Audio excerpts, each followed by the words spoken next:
औज़ुबिल्लाहि मिनश्शैतानिर्रजीम बिस्मिल्लाहिर्रहमानिर्रहीम। Dear students, lecture number first year course में measurement chapter first year course भी हम पैरेलल शुरू करें क्योंकि एक्सपेक्टेड डेट है 20 सितंबर या 27 सितंबर, तो इसलिए फर्स्ट ईयर कोर्स भी जो है वो हम पैरेलल में स्टार्ट करें ऑनलाइन। फर्स्ट चैप्टर में मेजरमेंट आपके पास है, ठीक है। मेजरमेंट में अगर आप देखें तो फिजिक्स के डेफिनेशन से जो है वो स्टार्ट किया गया है। फिजिक्स का डेफिनेशन, चूंकि टाइम कम है तो अब ये डेफिनेशन हम नहीं करेंगे। फिजिक्स आपके पास जो है मॉडर्न डेफिनेशन जो है the study of mass, energy and their mutual relationship, ठीक है। तो आइंस्टाइन मास एनर्जी इक्वेशन के बेस पे फिजिक्स का डेफिनेशन किया गया है। E is equal to mc square, ठीक है। E आपके पास जो है this is for the energy और m आपके पास जो है दिस इज फॉर मास। और याद रखे मास को हम कहते हैं this is condensed form of energy, ठीक है। और इस इक्वेशन के मुताबिक से energy and mass they are interdependent. Energy can be converted into mass and mass can be converted into energy, ठीक है।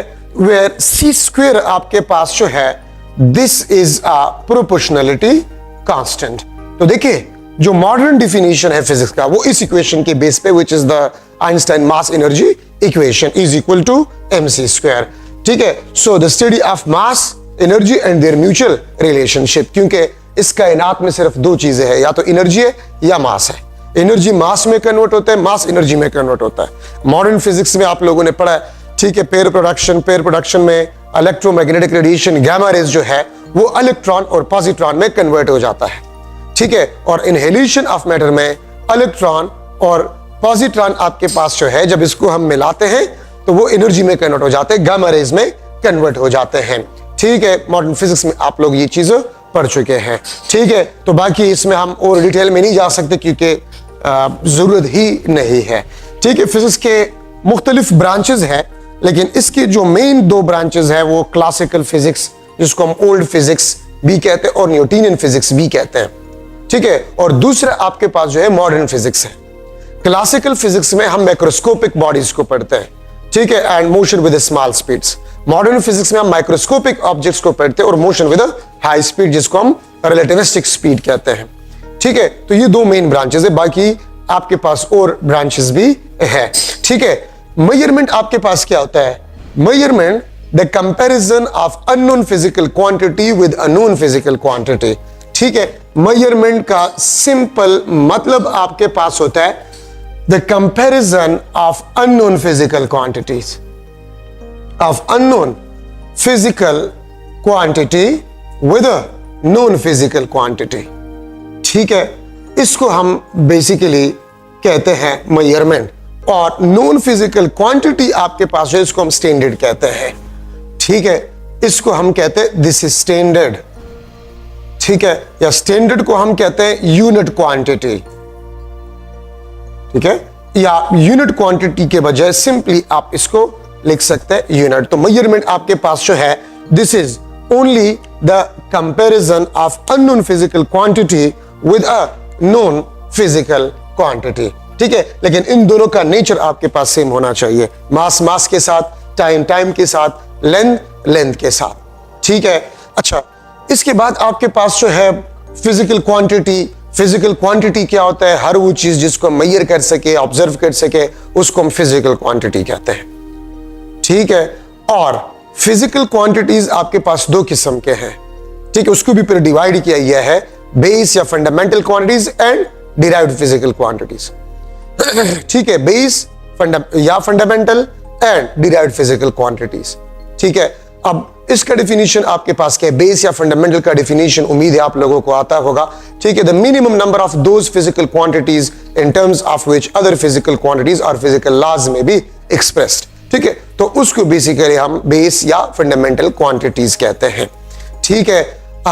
सिस्टम ऑफ यूनिट्स है, तो सिस्टम ऑफ यूनिट्स बिफोर 1960 तीन सिस्टम्स थे, CGS, FPS and MKS system, ठीक है। और 1960 में एमकेएस सिस्टम को मॉडिफाइड किया गया and the modified form of MKS system is known as SI system, और SI सिस्टम में 7 क्वांटिटीज को फंडामेंटल कहा गया, ठीक है, मास, लेंथ, टाइम, टेम्परेचर, ठीक है, वगैरह। इसको 7 फिजिकल क्वांटिटीज को बेस क्वांटिटीज या फंडामेंटल क्वांटिटीज कंसीडर किया गया, ठीक है। और इसके अलावा जितनी भी फिजिकल क्वांटिटीज है उसको डिराइव्ड कहा गया है। डिराइव्ड फिजिकल क्वांटिटीज आपके पास वो फिजिकल क्वांटिटीज होते हैं जो और फिजिकल क्वांटिटी से बने होते हैं, ठीक है, तो उसको हम डिराइव्ड फिजिकल क्वांटिटीज कहते हैं। अच्छा, अब ऐसे ही सिस्टम में 7 क्वांटिटीज आपके पास फंडामेंटल है, बाकी आपके पास they are derived physical quantities, सही है। अच्छा, अब हमारे पास कुछ क्वांटिटीज है जिसको हम कहते हैं सप्लीमेंट्री क्वांटिटीज। इसको हम क्या कहते हैं? सप्लीमेंट्री क्वांटिटीज कहते हैं। और सप्लीमेंट्री क्वांटिटीज आपके पास जो है नॉट फंडामेंटल नॉट डिराइव्ड। आज तक हम ये फैसला नहीं कर चुके कि हम सप्लीमेंट्री क्वांटिटीज को बेस या फंडामेंटल में डाल दें या डिराइव्ड में डाल दें, because the nature of these physical quantities are totally different. तो इसलिए आज तक ये फैसला हम नहीं कर चुके कि इसको हम फंडामेंटल में रख ले कि इसको हम डिराइव्ड में रख ले, ठीक है। तो इसलिए इसको नाम दिया गया सप्लीमेंट्री क्वांटिटीज, ठीक है। 2 किस्म के आपके पास है, ठीक है। फर्स्ट आपके पास जो है प्लेन एंगल और सेकंड आपके पास जो है सॉलिड एंगल। ये दोनों प्योरली ज्योमेट्रिकल क्वांटिटीज है, ये दोनों प्योरली ज्योमेट्रिकल क्वांटिटीज है, plane angle and solid angle, ठीक है। प्लेन एंगल आपके पास क्या है?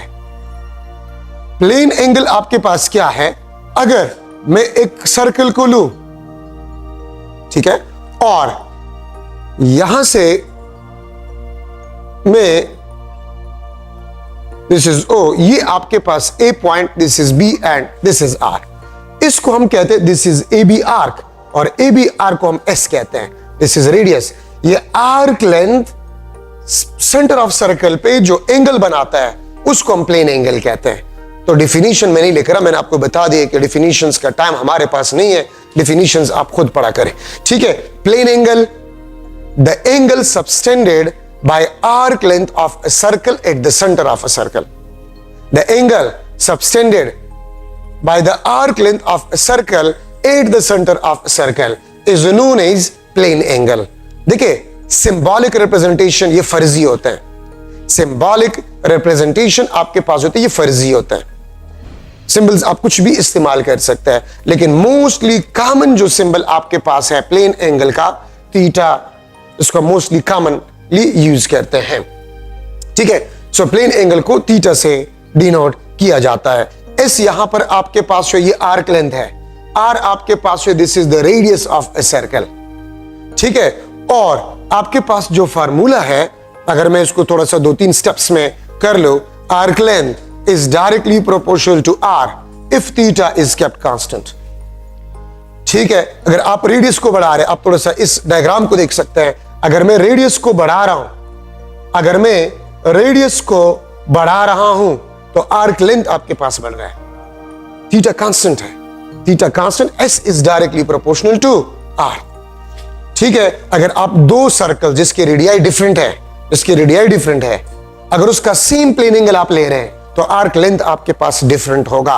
और मैं रेशियोज अगर लिख लूं तो S1 divide by S2 is equal to R1 divide by R2, ठीक है।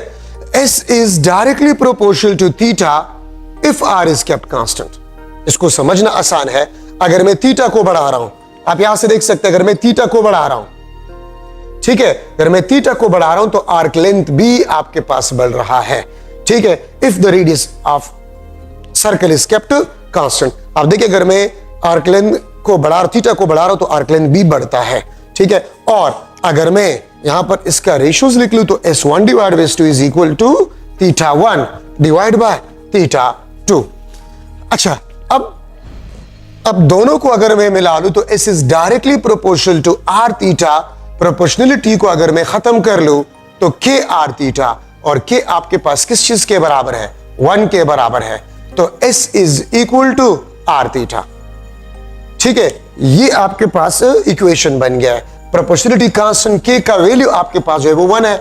अब आप में से कुछ स्टूडेंट्स के ज़हन में ये आएगा कि कूलम्स लॉ में के जो है उसका वैल्यू 1 नहीं है, लेकिन यहां पर 1 है।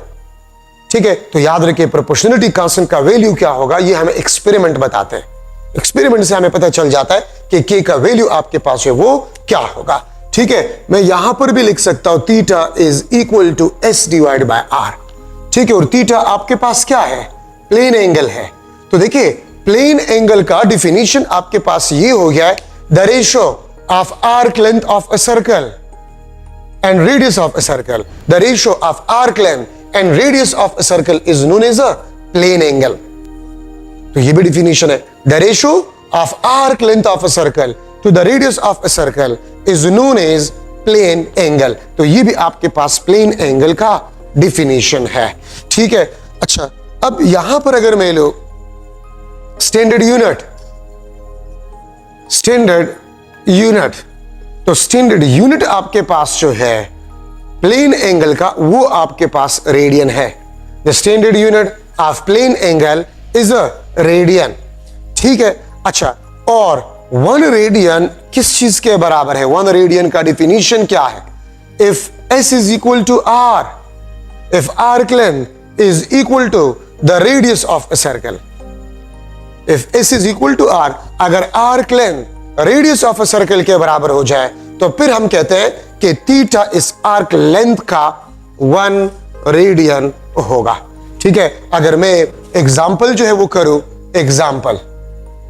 Example number 1, if s is equal to 2 centimetre और रेडियस भी आपके पास 2 सेंटीमीटर है, एस भी आपके पास 2 सेंटीमीटर है, रेडियस भी आपके पास 2 सेंटीमीटर है, तो थीटा आपके पास जो होगा it will be equal to 1 radian. ये 1 रेडियन के बराबर आपके पास होगा। अगर मैं सेकंड एग्जांपल लूं, if S is equal to 6 centimetre, radius of a circle is also 6 centimetre, so theta आपके पास जो होगा it will be equal to 1 radian. So if arc length of a circle is equal to the radius of a circle, then theta will be equal to 1 radian. तो देखिए मैं इस फार्मूले को इस तरह लिख सकता हूं, s डिवाइड बाय r, और ये आपके पास रेडियन। ठीक है, ये s बाय r ये आपको न्यूमेरिकल वैल्यू के बारे में बताता है। ठीक है, और आपके पास जो रेडियन है this is a proper unit. Radian आपके पास जो है ये आपके पास प्रॉपर यूनिट है, और यूनिट और न्यूमेरिकल वैल्यू मिलकर आपको मैग्नीट्यूड के बारे में बताता है। न्यूमेरिकल वैल्यू का मतलब होता है कि how much a physical quantity is more और लेस देन द स्टैंडर्ड। ठीक है, आपको जो न्यूमेरिकल वैल्यू है वो आपको ये बताता है कि एक फिजिकल क्वांटिटी कितना ज्यादा है या कितना कम है फ्रॉम द स्टैंडर्ड वैल्यू। ठीक है, इसका मतलब आपके पास जो है वो ये होता है। ठीक है, अब अगर मैं लिख लूं कि आपके पास मास है, mass is equal to 1 kg। अगर मैं लिख लूं mass is equal to 5 kg, तो 5 kg का मतलब होता है 5 टाइम्स ऑफ 1 kg। तो इसका मतलब ये होता है कि ये मास जिसकी हम बात कर रहे हैं this is 5 times of standard. 1 kilogram standard है, यूनिट है, और जो मास लेट सपोज मैंने मेजर किया है वो 5 टाइम्स ऑफ स्टैंडर्ड है। तो न्यूमेरिकल नंबर आपको ये बताता है कि how much times the measured value is more और less than the physical quantity या स्टैंडर्ड। ठीक है, तो ये आपके पास रेडियन का डिफिनीशन आपके पास हो गया, और complete formula s divide by r radian. ठीक है, अब अगर मैं लिख लूं कि arc length is equal to 2 times of radius, अगर मैं लिख लूं, चलिए मैं एक MCQ, if arc length of a circle is equal to 2 times of radius of a circle, then plane angle will be equal to dash. Plane angle आपके पास है वो क्या होगा? ठीक है, तो मैं लिख सकता हूं 1 रेडियन, 2 रेडियन। ठीक है, सी ऑप्शन आपके पास जो है दैट इज 114 डिग्री, और डी ऑप्शन आपके पास जो है दिस इज 57 डिग्री। तो आंसर आपके पास जो है 2 रेडियन। अगर यहां पर मैं लिख लूं theta is equal to dash in radian, मैं इसको चेंज कर रहा हूं, मैं इसको लिख लूंगा 1 डिग्री। ठीक है, तो ये आपके पास आंसर जो है 2 रेडियन है। सही है, तो ये आपके पास एक मॉडल MCQ। तो देखिए अगर आर्क लेंथ आपको गिवन और रेडियस गिवन है तो थीटा क्या होगा वो आप इस फार्मूले से मालूम कर सकते हैं। ठीक है, तो ये आपके पास एक मॉडल एमसीक्यू। अच्छा, अब इसके और भी यूनिट्स है। रेडियन आपके पास है वो स्टैंडर्ड यूनिट है। ठीक है, अब यहां पर मैं एक और चीज डिस्कस करना चाहता हूं कि मैक्सिमम एंगल आपके पास क्या होगा। तो इसके लिए circumference of circle, circumference of circle आपके पास है, this is equal to 2 pi R. ठीक है, या 2r को हम डायमीटर कहते हैं, मैं इसको इस तरह भी लिख सकता हूं, D pi, capital D is diameter, r is the radius. तो देखिए, if radius of a circle is given, if you put here you will get the circumference of a circle. ठीक है, और याद रखिए सर्कमफेरेंस ऑफ अ सर्कल ये आपके पास maximum arc length है। This is the maximum arc length of a circle, this is the maximum arc length of a circle. तो मैं अगर आपसे पूछूं इस मैक्सिमम ये किस चीज के बराबर होगा, सर्कमफेरेंस, और सर्कमफेरेंस किस चीज के बराबर होगा, this will be equal to 2 pi R. ये आपके पास 2 पाई आर के बराबर होगा। ठीक है, अब अगर मैं आपसे पूछूं the angle subtended by circumference of circle, the angle subtended by circumference of a circle, so ये आपके पास बन जाएगा circumference divide by r into radian, या ये आपके पास 2 pi r divide by r into radian. So theta आपके पास बन जाएगा 2 पाई रेडियन। तो याद रखिए, आपसे पूछा जा सकता है what is the maximum, what is the angle of the maximum arc length of a circle, what is the angle of maximum arc length of a circle, या सर्कल का जो आर्क लेंथ है वो मैक्सिमम कितना angle बना सकता है। तो 2 पाई रेडियन, या इसको मैं इस तरह भी लिख सकता हूं पाई 3.14, तो ये आपके पास 6.28 रेडियन आपके पास होगा। ठीक है, सो this is the angle subtended by circumference of a circle. अब यहां पर आप इसको देख ले, angle subtended by circumference of a circle, this is independent, ये एक इंपॉर्टेंट कंसेप्ट है, मैं यहां पर लिख लेता हूं, ये आपके पास एक इंपॉर्टेंट कंसेप्ट है। This is independent of R, diameter, area, circumference. याद रखिए, जो मैक्सिमम एंगल है, ठीक है, या सर्कमफेरेंस का जो एंगल है, this is independent of R, diameter, area and circumference.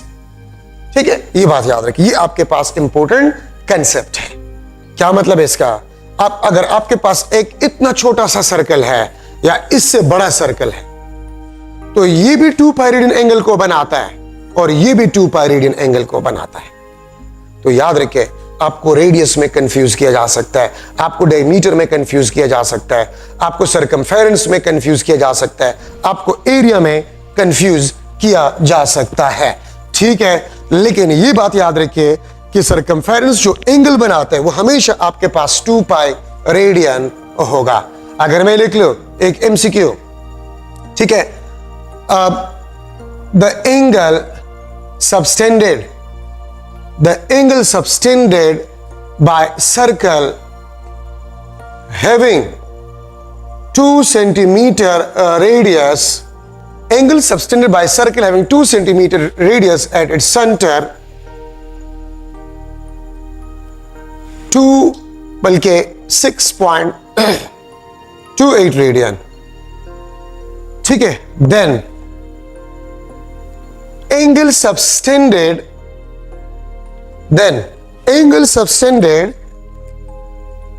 by circumference of another circle having 4 centimeter radius at its center will be dash। ठीक है, ए ऑप्शन में लिख लेता हूं, दैट इज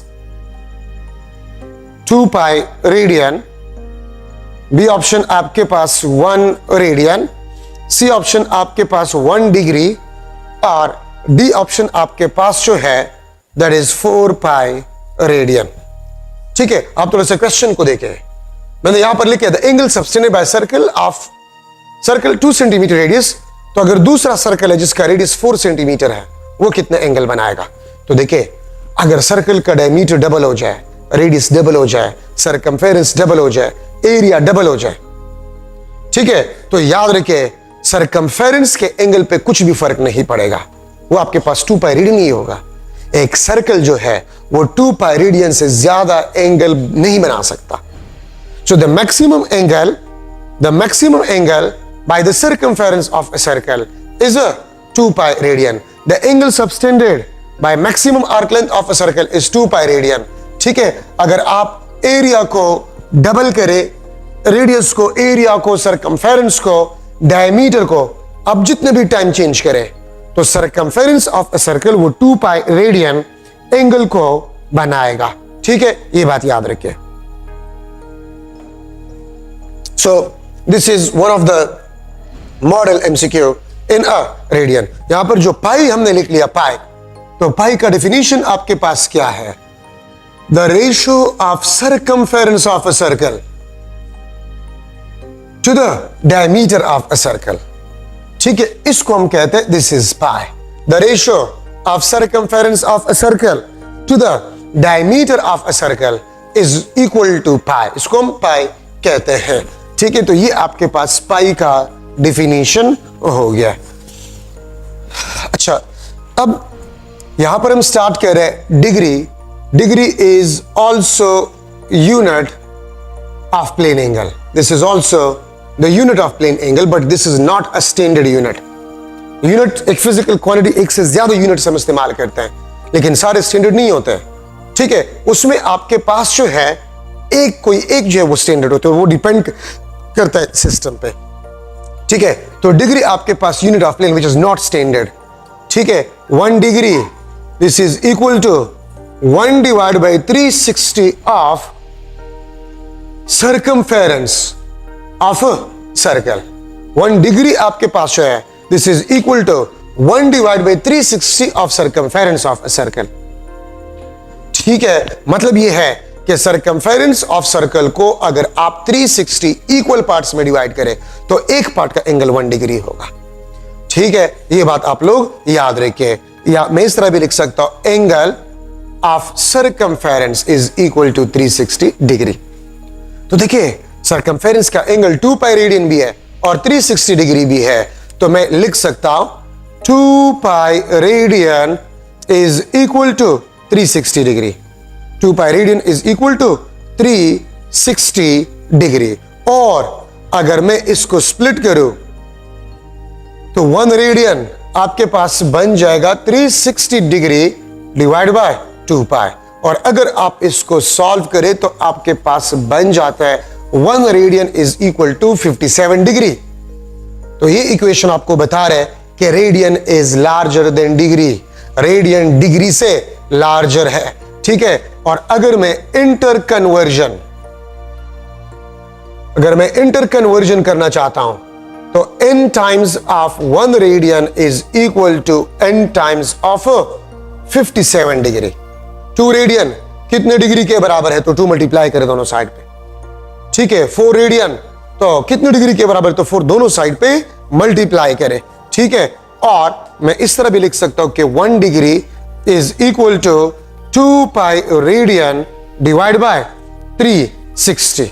ठीक है, तो मैं यहां से लिख सकता हूं 1 डिग्री आपके पास जो होगा this will be equal to, ये आपके पास इक्वल होगा 1 degree is equal to 1 divide by 57 radian. 1 divide by 57 radian आपके पास होगा। ठीक है, अच्छा, so n times of 1 degree this is equal to n times of 1 divide by 57 radian.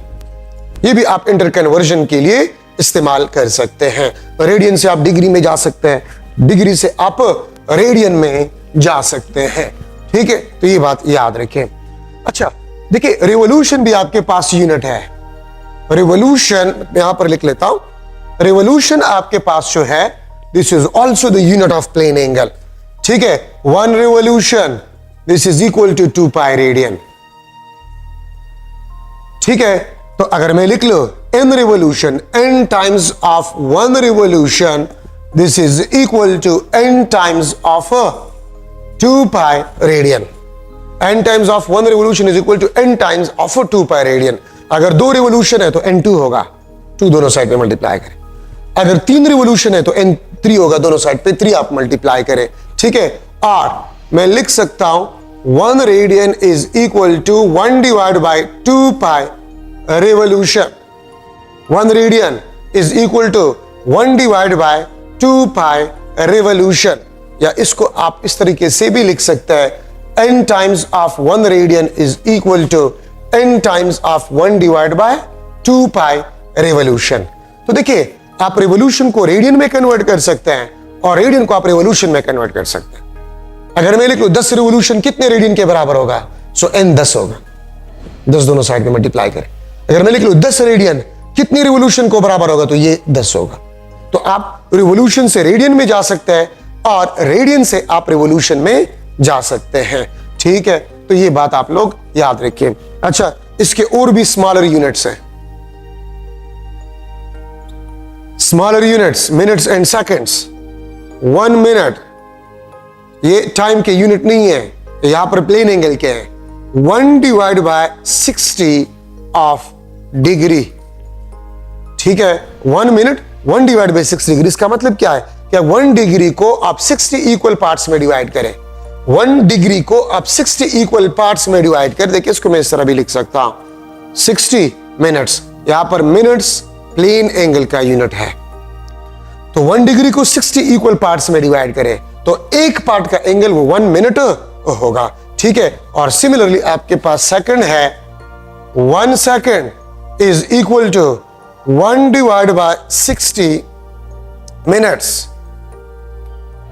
ठीक है, अगर 1 मिनट को आप 60, अगर मैं लिख लो 1 मिनट को आप 60 सेकंड्स लिख सकते हैं। ठीक है, मतलब ये है कि 1 डिग्री को अगर 60 इक्वल पार्ट्स में डिवाइड किया जाए, 1 डिग्री को अगर 60 इक्वल पार्ट्स में डिवाइड किया जाए तो एक पार्ट का एंगल 1 मिनट होगा। ठीक है, अगर 1 डिग्री को 60 इक्वल पार्ट्स में डिवाइड करें तो एक जो पार्ट होगा उसका एंगल 1 मिनट होगा। और अगर 1 मिनट को आप 60 इक्वल पार्ट्स में डिवाइड करें तो एक पार्ट का एंगल 1 सेकंड होगा। Here minutes and seconds are the unit of plane angle, और ये स्मॉल यूनिट्स है। और मैं अगर आपसे पूछूं कि रेडियन जो है, रेडियन और डिग्री में कौन सा बड़ा यूनिट है, तो याद रखिए radian is large unit than degree, क्योंकि 1 रेडियन 57 डिग्री के बराबर है, तो रेडियन आपके पास वो लार्ज यूनिट है। अच्छा, अब ये देखिए, आपने theta is equal to s divide by r into radian. अब इस रेडियन को मैं डिग्री से भी रिप्लेस कर सकता हूं। 1 रेडियन कितने डिग्री के बराबर है, 57 डिग्री के बराबर है। ठीक है, तो डायरेक्टली अगर आपको आर्क लेंथ गिवन हो, रेडियस ऑफ अ सर्कल, तो डायरेक्टली डिग्री में आप इससे मालूम कर सकते हैं। अगर आर्क लेंथ और रेडियस गिवन हो तो आप इस फॉर्मूले से रेडियन में मालूम कर सकते हैं एंगल। ठीक है, आप देखिए, अगर मैं लिख लो कि s आपके पास जो है, अगर मैं लिख लो if s is equal to arc length 2 time of radius of a circle, if the arc length is equal to 2 times of radius of a circle, then plane angle will be equal to dash degree. ठीक है, कितना degree आपके पास होगा। ठीक है, तो अगर आप इसमें पुट करें, मैं लिख लूंगा 2 radian, B option 114, C option आपके पास जो है 2 और डी ऑप्शन आपके पास 1 रेडियन। तो आंसर आपके पास क्या होगा, एस 2r पुट करें, r कैंसिल, 2 मल्टीप्लाई बाय 57, 114 आपके पास आंसर हो जाएगा। ठीक है, तो s बाय r रेडियन, अगर आपको आर्क लेंथ गिवन हो और रेडियस, डायरेक्टली रेडियन का एंगल आप इससे मालूम कर सकते हैं। अगर आर्क लेंथ और रेडियस गिवन हो, डायरेक्टली आप इससे डिग्री में कन्वर्ट कर सकते हैं। ठीक है, so these are the important points in the plane angle. ठीक है, ये प्लेन एंगल में इंपॉर्टेंट पॉइंट्स आपके पास जो है बन गए।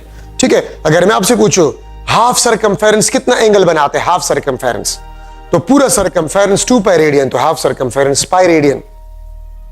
ठीक है, अगर मैं आपसे पूछूं कि what will be the angle of 1/4 of circumference of a circle, में एक एमसीक्यू यहां पर बना लेता हूं, यहां पर मैं लिख लूंगा। ठीक है, एक एमसीक्यू मैं लिख लेता हूं। What will be angle of 2 centimeter arc length of a circle of circumference, या having circumference having 20 centimeter circumference. What will be the angle of 2 centimeter arc length of a circle having 20 centimeter circumference? एक circle है, उसका circumference आपके पास 20 centimetre है। ठीक है, तो उसका 2 सेंटीमीटर आर्क लेंथ आपके पास होगा, वो कितना एंगल बनाएगा? 2 रेडियन। बी ऑप्शन आपके पास जो है π/5 रेडियन। सी ऑप्शन आपके पास जो है पाई डिग्री, और डी ऑप्शन आपके पास जो है 3 पाई डिवाइड बाय 2 रेडियन। ठीक है, तो आप थोड़ा सा देख ले, आपके पास सरकमफेरेंस कितना है? 20 सेंटीमीटर, और आर्क लेंथ कितना है? 2 सेंटीमीटर। तो मैं इस सरकमफेरेंस को किस नंबर पे डिवाइड करूं कि आर्क लेंथ 2 सेंटीमीटर आ जाए? तो 10 पे। अब देखिए, सरकमफेरेंस को अगर आप किसी नंबर पे डिवाइड करें, मतलब सरकमफेरेंस का आप n फ्रैक्शन लें, तो वो आपको आर्क लेंथ देगा। Fraction of circumference means arc length of a circle. Fraction of circumference means arc length of a circle. और ये arc length एंगल कितना बनाएगा? तो circumference का एंगल कितना है? 2 pi radian divide bye n। अगर आप circumference के एंगल को उसी नंबर पे डिवाइड करें, या circumference के एंगल का वही फ्रैक्शन ले, तो आपके पास उस आर्क लेंथ का एंगल आ जाएगा, इसका एंगल आपके पास आ जाए। मैं इस बात को फिर रिपीट कर रहा हूं, सरकमफेरेंस का आप जो फ्रैक्शन ले रहे हैं, ये आपका सरकमफेरेंस, आप इसका कितना फ्रैक्शन ले रहे हैं? हाफ ले रहे हैं, 1/8 ले रहे हैं, 1/6 ले रहे हैं फ्रैक्शन, तो उतना फ्रैक्शन 2 पाई रेडियन का ले, वो उसी आर्क लेंथ का एंगल आपके पास होगा। तो देखिए, मैं 20 सेंटीमीटर को किस नंबर पे डिवाइड करूं कि 2 सेंटीमीटर आ जाए? 20 सेंटीमीटर सरकमफेरेंस है, मैं इसको किस नंबर पे डिवाइड करूं कि 2 सेंटीमीटर आर्क लेंथ आ जाए? तो 10 पे। ठीक है, अगर आप इसको 10 पे डिवाइड करें तो ये 2 सेंटीमीटर, और 20 सेंटीमीटर सरकमफेरेंस है, तो 2 पाई को भी आप 10 पे डिवाइड करें, तो 5 पाई डिवाइड बाय 5 रेडियन। तो अगर एक सर्कल है और उसका सरकमफेरेंस 20 सेंटीमीटर है, तो उस सर्कल के 2 सेंटीमीटर आर्क लेंथ का जो एंगल होगा, वो पाई डिवाइड बाय 5 रेडियन होगा, वो पाई डिवाइड बाय 5 रेडियन होगा। ठीक है, ये बात याद रखिए। तो सरकमफेरेंस को मैं किस नंबर पे डिवाइड करूं कि आर्क लेंथ आ जाए? तो सरकमफेरेंस के एंगल 2 पाई को भी उसी नंबर पे डिवाइड करें, उस आर्क लेंथ का एंगल आपके पास आ जाएगा। ठीक है, तो ये आपके पास एक लास्ट मॉडल एमसीक्यू आपके पास बन गया। अच्छा, प्लेन एंगल मैंने आपको नहीं बताया, plane angle is a 2 dimensional angle, और प्लेन एंगल आर्क लेंथ का या लेंथ का एंगल है। तो मैं इस तरह भी कह सकता हूं, the angle of a length at some point in space, the angle of length at some point in space is known as plane angle. ठीक है, एक लेंथ का एंगल, अगर ये एक लेंथ है, तो ये इस पॉइंट के साथ जो एंगल बनाता है, उसको हम आर्क लेंथ कहते हैं। तो लेंथ का angle plane angle 2D angle है, 2 डायमेंशनल एंगल है। Plane angle is a 2 dimensional angle. ठीक है, आपके पास जो प्लेन एंगल है वो 2 डायमेंशनल एंगल है। ठीक है, अब यहां पर मैं डिस्कस कर रहा हूं सॉलिड एंगल। सॉलिड एंगल आपके पास 3D एंगल है, एंड इसको हम लिख सकते हैं, this is the angle subtended by surface area at the centre of a circle. याद रखे 2D में सबसे सिंपलेस्ट आपके पास शेप जो है वो सर्कल है, और 3D में सबसे सिंपलेस्ट शेप आपके पास जो है वो स्फीयर है। So angle subtended by surface area at the centre of a circle is known as solid angle. ठीक है, और ये आपके पास जो है 3D एंगल है, और ये भी प्योरली ज्योमेट्रिकल है। ये अगर आपके पास स्फीयर है, 3D में सबसे सिंपलेस्ट आपके पास जो शेप है वो आपके पास स्फीयर है। ठीक है, तो ये आपके पास सरफेस एरिया, ये आपके पास सरफेस एरिया, और इसका एंगल आपके पास जो है this is a solid angle. ठीक है, ये आपके पास एंगल है किस चीज का? ठीक है, इसको हम सॉलिड एंगल कहते हैं। ठीक है, and this is the radius of a sphere. तो देखिए, अगर मैं इस हाथ को लूं, ये हाथ का मेरा सरफेस एरिया किसी पॉइंट के साथ जो एंगल बनाता है तो सॉलिड एंगल कहलाता है। ठीक है, मैं अगर ये बुक लो, बुक का सरफेस एरिया, इस बुक का सरफेस एरिया किसी पॉइंट के साथ जो एंगल बनाते हैं वो सॉलिड एंगल कहलाएगा। और जो लेंथ का एंगल होगा, लेंथ का एंगल प्लेन एंगल कहलाता है, और सरफेस एरिया का एंगल वो सॉलिड एंगल कहलाता है। ठीक है, तो यहां पर मैंने लिख लिया है plane angle be the angle of a length at some point in space, क्योंकि 2D 1D और 3D ये स्पेस का ही आपके पास हिस्सा है। ठीक है, अच्छा, इसका फार्मूला आपके पास जो है, इसका formula the ratio of area to the square of radius. वहां पर आर्क लेंथ और रेडियस का रेशियो था, यहां पर एरिया और आर स्क्वायर का। वहां पर आर क्यू था प्लेन एंगल में, यहां पर आर स्क्वायर क्यू है।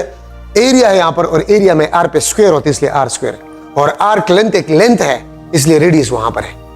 ठीक है, अच्छा, इसका जो स्टैंडर्ड यूनिट है, द स्टैंडर्ड यूनिट, तो स्टैंडर्ड यूनिट इसका स्टेरेडियन है। स्टेरेडियन आपके पास है, this is the standard unit of a solid angle. ठीक है, और वन स्टेरेडियन को हम किस तरह डिफाइन कर सकते हैं? वन स्टेरेडियन को हम डिफाइन कर सकते हैं if a is equal to r square. अगर surface area square of radius के बराबर हो जाए, तो आप इस फॉर्मूले में देखें ना। ठीक है, स्टेरेडियन मैंने यहां पर लिख लिया, और मैं फॉर्मूले को इस तरह लिख सकता हूं, S is equal to A divide by R square into steradian. S is equal to A divide by R square steradian. ठीक है, तो ये कंप्लीट फार्मूला बन गया। ये न्यूमेरिकल नंबर, ये आपके पास proper unit. If a is equal to r square, if the surface area is equal to the square of radius of sphere, तो फिर आपके पास S जो होगा वन स्टेरेडियन के बराबर होगा। एग्जाम्पल अगर मैं दूं, ठीक है, बल्कि मैं MCQ अगर लिख लो, if surface area angle subtended by 4 centimeter square area of a sphere, angle subtended by 4 centimeter square area of a sphere at the center of a sphere having a radius 2 centimeter will be dash. Angle subtended by 4 centimeter square area of a sphere at the center of a sphere having radius 2 centimeter will be dash. 1 radian भी आपके पास 1 steradian, C आपके पास 2 बल्कि 2 pi radian, और C आपके D option आपके पास बन जाएगा 4 पाई स्टेरेडियन। ठीक है, तो आप अगर फॉर्मूले में पुट कर ले, area 4 centimetre square, radius 2 centimetre है, तो 2 सेंटीमीटर का स्क्वायर करें तो क्या बन जाता है? 4 सेंटीमीटर। तो आपके पास 4 centimetre square divide bye 4 centimetre square steradian cancel, तो आपके पास 1 स्टेरेडियन इसका आंसर आपके पास आ गया।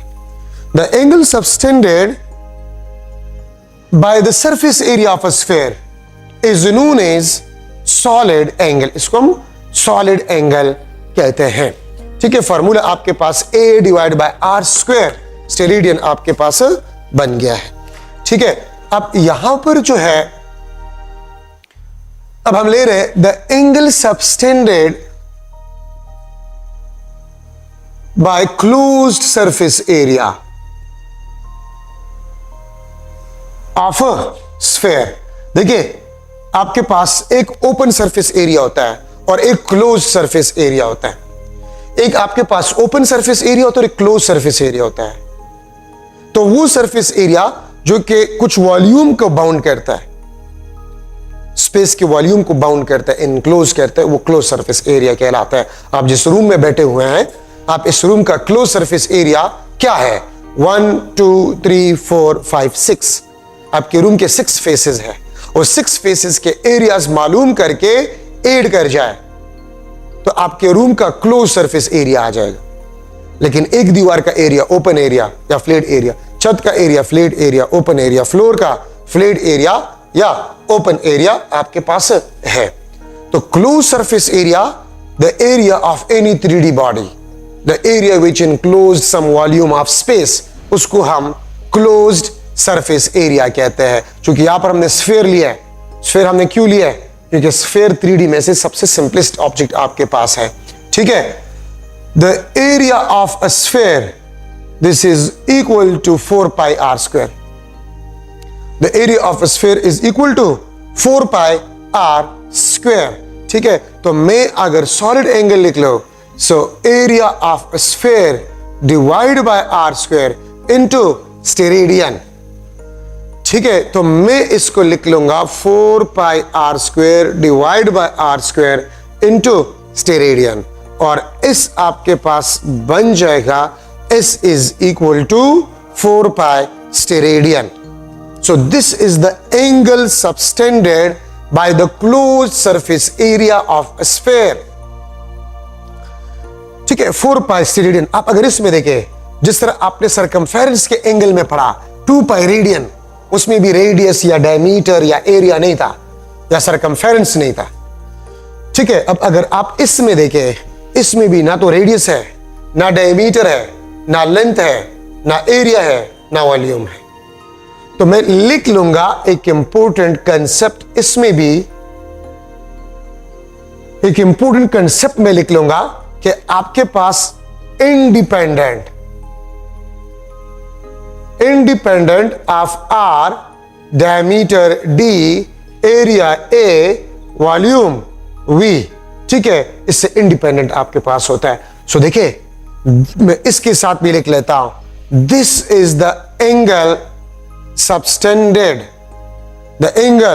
Subtended by any closed surface area, by any closed surface area at its interior point, at its interior point। ठीक है, this is very important concept. देखिए, हमने तो स्फीयर से शुरू किया, लेकिन हम इसको किसी भी 3D ऑब्जेक्ट के लिए इस्तेमाल कर सकते हैं। This is the angle subtended by any close surface area at its interior point. Any closed surface area, आप जिस रूम में बैठे हुए हैं, उस रूम के क्लोज सरफेस एरिया का एंगल किसी इंटीरियर पॉइंट के साथ क्या है? तो 4 पाई स्टेरेडियन। ठीक है, फुटबॉल है, फुटबॉल का क्लोज सरफेस एरिया सेंटर के साथ, विच इज द इंटीरियर पॉइंट। ठीक है, 4 पाई स्टेरेडियन। क्रिकेट बॉल का 4 पाई स्टेरेडियन। अर्थ का क्लोज सरफेस एरिया अपने सेंटर के साथ 4 पाई स्टेरेडियन। सन का क्लोज सरफेस एरिया सेंटर के साथ एंगल 4 पाई स्टेरेडियन। तो देखिए, अगर आप एक क्रिकेट बॉल ले रहे हैं, आप एक फुटबॉल ले रहे हैं, आप अर्थ ले रहे हैं, आप सन ले रहे हैं, ठीक है, आप अपना रूम ले रहे हैं, तो हर चीज के क्लोज सरफेस एरिया का जो एंगल है वो 4 पाई स्टेरेडियन होता है। ठीक है, एट इट्स इंटीरियर पॉइंट। ये एक्सटीरियर के साथ नहीं हो सकता, ये इंटीरियर के साथ होता है। ठीक है, सो ये मैक्सिमम एंगल है। अगर आपसे मैं पूछूं what is the maximum angle of a surface area of a close surface area, surface area of a close surface area, आपके रूम का एक वॉल का सरफेस एरिया वो क्लोज सरफेस एरिया का ही हिस्सा है।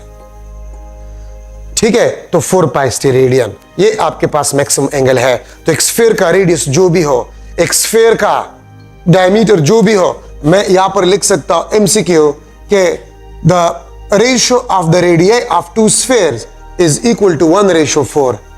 ये आपके पास ratio of radii of spheres, ratio of radii of spheres आपके पास है, ratio of radii of spheres आपके पास है। Then what will be a ratio of their solid angle? What will be the ratio of their solid angles? ठीक है, then what will be the ratio of their solid angles of closed surface area? ठीक है, तो A option आपके पास 1:4, B option 1:1, C option 1:16, D option 4:1। तो दो spheres के रेडियाई के जो भी रेशियोज हो, उनके डायमीटर्स का जो भी रेशियो हो, उनके एरियाज या वॉल्यूम्स का जो भी रेशियो हो, तो सॉलिड एंगल्स तमाम स्फीयर्स का, तमाम क्लोज सरफेस एरिया का आपके पास 4 से रीडिंग होगा, तो 1:1। ठीक है, एक दूसरा एमसीक्यू मैं आपसे यह भी पूछ सकता हूं, एक दूसरे MCQ, the angle subtended by each surface of cube at its centre will be dash. A option 1 steradian, B option 4 pi steradian, C option आपके पास जो है 3 पाई डिवाइड बाय, बल्कि 2 pi divide by 3 steradian, D option आपके पास जो है